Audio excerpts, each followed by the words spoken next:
Halo teman-teman, berjumpa kembali dengan kami dalam salah satu tugas ekonomi mikro dan kita akan membahas tentang pasar oligopoli. Sebelum itu, kenalin dulu nih anggota kelompok kita. Oke, kita langsung saja. Mari kita belajar. Nah, apa sih pasar oligopoli itu? Oligopoli merupakan jenis pasar di mana jumlah produsen lebih sedikit, sedangkan konsumennya relatif lebih banyak. Untuk karakteristiknya, penjualan bersifat homogen, yaitu produk yang dijual hanya satu jenis, contohnya variasi produk roti dari berbagai brand. Terdapat 2 produsen atau lebih namun kurang dari 10, sehingga sering dilarang karena mengurangi pertumbuhan ekonomi dan persaingan yang tidak sehat. Karena persaingan yang ketat, produsen memerlukan strategi untuk menarik konsumen. Karena terbatasnya jumlah produsen, menyebabkan pasar oligopoli sulit untuk dimasuki produsen baru. Tak jarang produsen mengambil resiko seperti membanting harga yang menyebabkan kebangkrutan. Terdapat informasi yang terselubung mengenai pasar oligopoli, dan kebijakan produsen mempengaruhi produsen lain.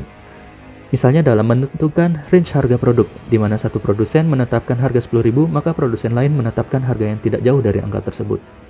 Terdapat 4 jenis pasar oligopoli. Yang pertama, oligopoli terdiferensiasi. Jenis pasar oligopoli yang dapat dibedakan. Contohnya, pada video di samping adanya perbedaan servis yang diberikan oleh penjualan produk yang sama. Yang kedua, oligopoli non-kolusi. Produsen hanya akan memainkan harga dengan melihat perkembangan harga produsen lain dengan tujuan untuk mengembangkan bisnis dan membuat kompetitor tidak dapat bersaing. Contohnya, Gojek Indonesia yang disaingi oleh Grab Indonesia. Yang ketiga, oligopoli homogen, di mana produk yang dijual beragam, identik, dan sulit untuk dibedakan. Contohnya, produk air mineral. Oligopoli kolusi, di mana produsen saling bekerja sama untuk mengatur pasar sehingga bisnis dapat berjalan statis. Contohnya kolusi oleh maskapai penerbangan.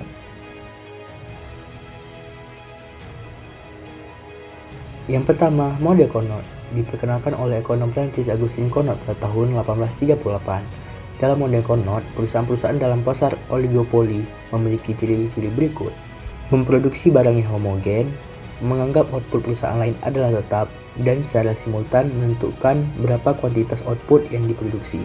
Untuk memperjelas, kita akan bahas jenis oligopoli, yaitu duopoli dengan Conot model. Oligopoli adalah pasar oligopoli dengan hanya ada 2 perusahaan. Kita akan menganalisis perusahaan satu. Saat perusahaan satu meyakini bahwa perusahaan 2 tidak memproduksi barang, kurva permintaan yang dihadapi sama dengan permintaan pasar, yaitu D1 sama dengan 0. Dengan asumsi ini, perusahaan akan memproduksi sebesar 50 unit pada kondisi MR10 sama dengan MC1. Bagi perusahaan 1, base respons saat perusahaan 2 memproduksi 0 unit adalah memproduksi 50 unit. Saat perusahaan 1 meyakini bahwa perusahaan 2 memproduksi 50 unit barang, kurva permintaan yang dihadapi adalah permintaan sisanya, yaitu kurva permintaan pasar yang digeser ke kiri atau turun 50 unit. Gambar di samping yaitu D1 sama dengan 50. Dengan asumsi ini, perusahaan akan memproduksi sebesar 25 unit pada kondisi MR1 50 sama dengan MC1. Bagi perusahaan 1, base respons saat perusahaan 2 memproduksi 50 unit adalah memproduksi 25 unit. Dalam mode Conot, masing-masing perusahaan menentukan output secara simultan atau dalam waktu yang bersamaan. Mode Zuckerberg menjelaskan ada satu perusahaan yang menentukan jumlah output yang terlebih dahulu, baru diikuti oleh perusahaan lainnya. Mode Zuckerberg dikenalkan oleh ekonom asal Jerman bernama Heinrich von Zuckerberg pada tahun 1934. Model Zuckerberg menjelaskan satu perusahaan yang membuat keputusan dalam memproduksi output terlebih dahulu dan kemudian akan diantisipasi oleh perusahaan lainnya. Pada model oligopoli Zuckerberg ini, perusahaan yang bertindak sebagai leader akan menikmati tingkat keuntungan yang lebih besar dibandingkan perusahaan yang bertindak sebagai follower. Hal ini disebabkan karena perusahaan yang bertindak sebagai leader tersebut berperilaku sebagai monopolis yang menetapkan output tanpa melihat perusahaan-perusahaan pesaingnya, sedangkan follower akan bereaksi mengikuti tindakan leader pada waktu yang berbeda. Perbedaan waktu dalam menentukan pergerakan inilah yang menyebabkan leader menikmati keuntungan atau juga dikenal sebagai first mover advantage.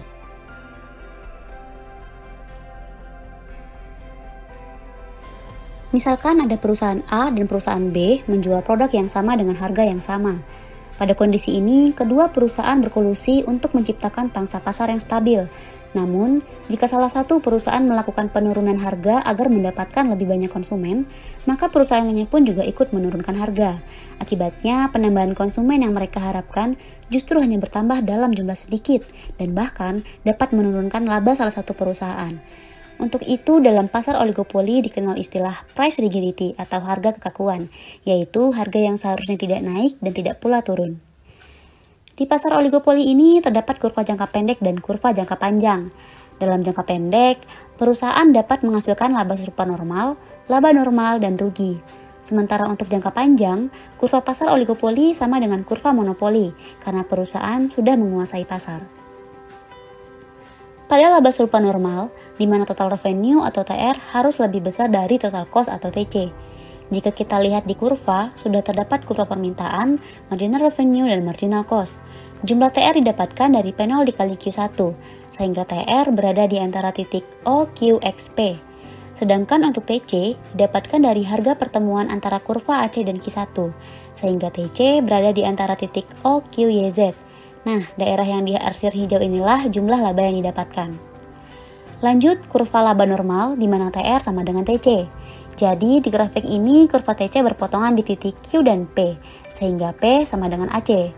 Karena P sama dengan AC, maka dalam kondisi ini perusahaan mengalami break-even point atau BEP, di mana perusahaan tidak mendapatkan untung dan tidak mengalami rugi. Kemudian ada kurva rugi, saat kondisi total revenue lebih kecil dari total cost.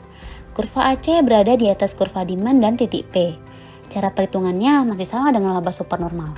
Namun bedanya total cost lebih besar daripada total revenue, sehingga perusahaan mengalami kerugian. Yang terakhir ada kurva jangka panjang. Nah, kurva jangka panjang di pasar oligopoli ini sama dengan kurva monopoli, di mana kurva permintaan sama dengan kurva penerimaan rata-rata atau AR, dan kurva permintaannya berbentuk inelastis. Karena dalam jangka panjang, perusahaan di pasar oligopoli sudah menguasai pasar.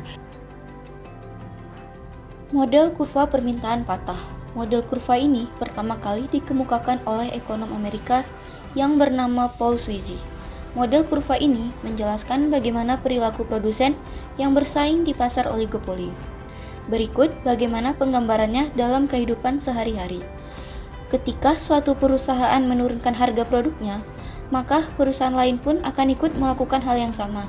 Namun, apabila perusahaan menaikkan harga produknya, maka perusahaan lain tidak akan ikut menaikkan harganya.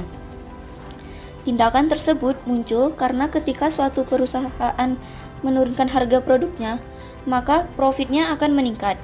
Hal itu disebabkan oleh perilaku konsumen yang lebih memilih untuk membeli produk dengan harga yang lebih murah. Hal ini pun mendorong perusahaan lain untuk menurunkan harganya. Berikut adalah gambar dari kurva permintaan patah. Pada gambar terdapat kurva D1 dan D2, di mana kurva D1 menggambarkan permintaan yang dihadapi suatu perusahaan apabila perusahaan lain tidak ikut mengubah harga. Sedangkan kurva D2 menggambarkan permintaan yang dihadapi suatu perusahaan apabila perubahan harga yang dilakukannya diikuti dengan langkah yang sama oleh perusahaan lain. Berikut adalah penggambarannya. Ketika suatu perusahaan menaikkan harga produknya dari P0 menjadi P1, maka dia akan mengikuti kurva D1. Sedangkan apabila suatu perusahaan menurunkan harganya dari P0 menjadi P3, maka dia akan mengikuti kurva D2. Oleh karena itu, bentuk kurva permintaannya akan tertekuk. Begitupun dengan kurva MR-nya, di mana kurva MR1 akan mengikuti kurva D1 dan kurva MR2 akan mengikuti kurva D2. Sehingga ketika digambarkan, maka dia akan berbentuk gambar seperti ini. Game teori merupakan studi yang mempelajari perilaku pihak-pihak yang memiliki ketergantungan satu sama lain dalam pengambilan keputusan. Game teori ini sering dikaitkan dengan pasar oligopoli dikarenakan salah satu karakteristik dari pasar oligopoli sendiri adalah saling ketergantungan, di mana artinya setiap keputusan yang diambil oleh suatu perusahaan maka akan berpengaruh terhadap perusahaan lainnya. Berikut adalah contoh penerapan dari game teori dalam pengambilan keputusan penetapan harga makanan. Ketika kedua perusahaan menetapkan harga sebesar $7, maka profit yang diperoleh keduanya sebesar $15 juta. Namun, apabila salah satu perusahaan menurunkan harga produknya menjadi $5, maka keuntungan yang diperolehnya meningkat sebesar $30 juta. Dan perusahaan yang tetap pada harga $7, keuntungannya menurun drastis menjadi $5 juta. Dikarenakan penurunan keuntungan yang drastis, hal ini pun mendorong perusahaan tersebut untuk ikut menurunkan harga produknya menjadi $5, sehingga kedua perusahaan tersebut keuntungannya menjadi $10 juta. Dari contoh tersebut, dapat kita lihat bagaimana pengaruh keputusan penetapan harga berdampak tidak hanya bagi perusahaan sendiri, akan tetapi juga ke perusahaan orang lain. Terima kasih kepada rekan-rekan yang sudah menonton video singkat mengenai pasar oligopoli. Semoga bermanfaat dan jika ada kesalahan, kami mohon maaf. Sekian video dari kami. Terima kasih dan jangan lupa like and subscribe channel ini.